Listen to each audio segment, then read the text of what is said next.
The Chinese government speaking directly to Outfront today after Trump issued this warning to China today about his tariff war.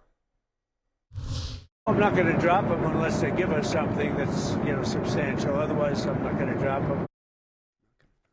All right, the spokesman for the Chinese embassy had a long conversation with Outfront today and said, quote, since the U.S. initiated these unilateral tariffs, if it sincerely wishes to resolve the issues, it must completely abolish all unilateral tariffs on China.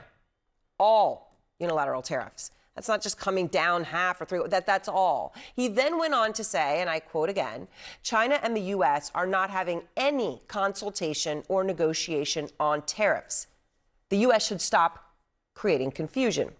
Dan Ives and Peter Tuchman are here. And Dan, look, the embassy spokesman there, very clear. They said no consultations or negotiations are going on right now. Now, Trump obviously has very directly said otherwise. So what is all of this doing? Look, and Peter and I have talked about it's creating mass confusion in the market because at the end of the day, everyone wants to understand when deals actually get done and when real talks are getting done. And we've talked about it.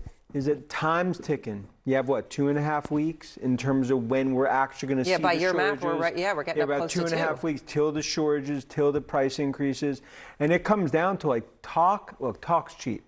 The market at this point, and Peter will talk about it, market's up because you're anticipating now backs against wall. You got to get deals done, but time's ticking. You got to get deals done. I believe starting this weekend.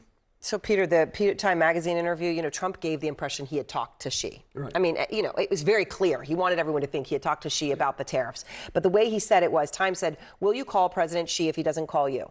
Trump, no. Time, you won't? Trump, nope. Time, has he called you yet? Yep.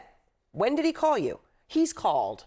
And I don't think that's a sign of weakness on his behalf.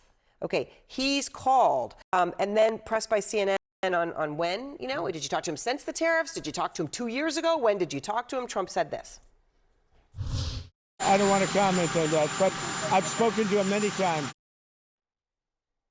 Okay, so that was clearly not talking to him about the tariffs right now. So, what are the impact of these games? It's baffling to me. I've been trying to be the cup half full person in the room for the last bunch of days with you guys, and it's getting to the point where it doesn't really make any sense. I mean, it's even though the market is up 4 days in a row, and that could be just smart investors knowing that some deal has to be on the table and has to be made because the alternative is really dark. Right, it's what Dan calls, this is it's supply chain Armageddon, right? And so that's not really an alternative that we can handle.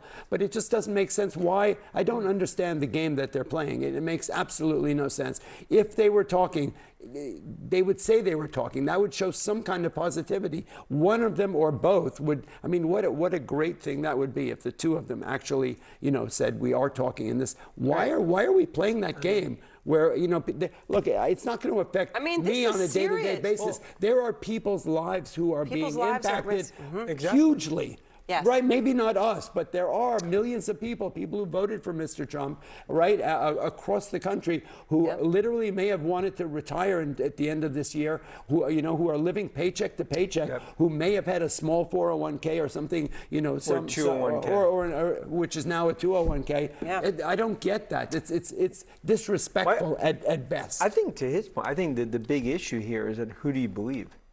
In terms of so now something comes out 2 hours later, and then there's another message. Market at this point, they're giving benefit of the doubt. That's why stocks are up this week. But going into next week, you need deals. Yeah. And of course, as you point out, I mean, you don't want to be in a position where you're saying, well, nobody trusts China, so we can be as untrustworthy as China on our word of what we say is happening. It's not the U.S. way. And then you're playing poker with yourself, too. Right. And that's what he's done so far. Okay. I want on the whiteboard. This is something you pointed out. Okay. It's something called blank shipping, right? All right. Blank shipping. So I'm just going to draw a container ship. Blank sailing. I'm not going to put a sail on it because it's a big cargo ship, but you got a big cargo ship here. Okay, usually it's full of cargo on the top. Beginning of the year, these ships leaving Asia, 0% of them were skipping ports. They were going to every port. They were picking up what they had. Containers were full. 100%. Okay, now 40%. These are the numbers you're pointing to, Dan. As many as 40% of these ships Guess what?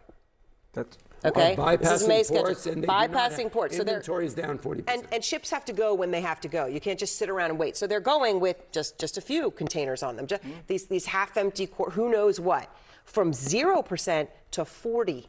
And just think about what it's going to look like over the next week, 2, 3 weeks, 4 weeks. And that's ultimately, that's why deals need to get done, because this is what business leaders from e-commerce, across every industry are basically saying, like, time's ticking, and guess what's going to happen? Shortages, massive price increases. And that's where, look, we just talked about, for the U.S. consumer hasn't seen it yet. No. It's come, look, remember, it goes back to, like, it's like being on a beach, and all of a sudden, like, you're in the ocean, there's no water. You're like, oh, this is crazy. I'm gonna run out and check it I'm gonna out. run out. You're like, no, it's because the tsunami's coming. So the point is that the reality is that he needs to get deals done. But because this question, Peter, that I'm trying to understand. With China, a deal doesn't just happen with a snap and a finger and a go. No. I mean, at least there would be nothing to indicate that that's how it's going to happen. But we're in a situation where if you look at the ships and you look at what's happening, right, that can be a blip. Only if you have an immediate sudden change afterwards. The logistics of I'm working with a guy named Andrew Sopko, who runs a company called Batch. We've talked about how AI is coming into the logistics space around trucking in the United States, and how complicated that is, and how important it is that every little check. The trucks have to be full. They have to be on time. All of that works. Think about it. When you're only going at 40% inventory, that's going to start. So the ship lines are going to be losing money. Everybody is going to start losing You don't money get along your the way. inventory, then I don't get mine. They don't get theirs. Then if it opens up back up, those are all late. And then you even talk about, you're talking about even like Christmas. Think, like, the point is the supply. That's what we're dealing And with. the retailers, those small businesses, and we talk about the stuffed animal company, they're saying they put in their order for 80% of their sales, Christmas, Right. by the end of May. Correct. Yeah. So that's normal. That is the lead time for this thing, and that's the lead time that's going to start affecting when it starts affecting food and all kinds of other. Look, you saw that with Target and Walmart. Actually, the CEOs of a lot of the retailers went to the White House apparently to talk and say, this is real for us. And how do you price it? Because you don't know what you're pricing. And you've talked about that. Huge uncertainty. Well, here we are, another weekend, and again, the market hoping, right? Because the market's Sunday saying, night. got to be a deal because the alternative is so horrific it can't contemplate. Correct, at and this that point. look, the market felt strong. It was there was the advances versus declines were good. The buy side felt like it was buying with intent. So there are buyers in the wings, right? And somebody that must be smart money thinking that a deal has to be made because the alternative is really ugly. All right, thank you both.